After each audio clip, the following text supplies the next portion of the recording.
To matters education now, in 3 police offices, or rather the government has frozen the hiring of university staff on permanent and pensionable terms and further stopped public universities from establishing satellite campuses in the country. Now, the directive was issued by the Education Cabinet Secretary, Dr. Fred Matiang'i, at the Public Universities Vice Chancellors Forum on Management and Development of Public University Education. Matiang'i said the move seeks to improve education standards while curbing unnecessary expenditure on a bloated university workforce.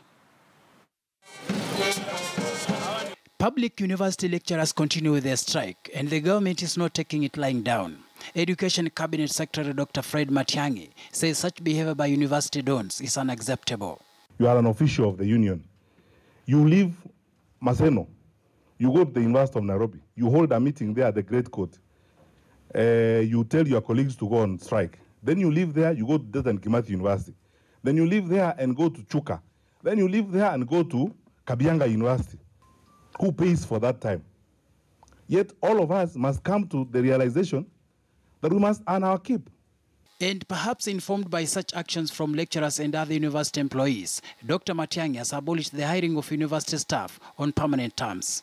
In his orders to public university vice-chancellors, Dr. Matiang'i says hiring people on permanent and pensionable terms encourages wastefulness through strikes and other industrial actions.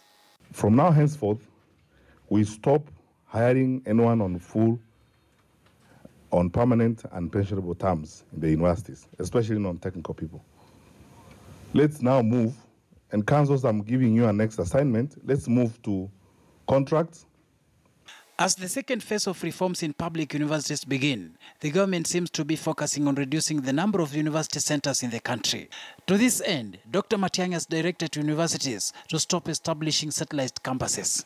We are not going to allow the opening of any satellite campuses anywhere in the country. Let's just leave it that way, because you understand that that affects the quality of education.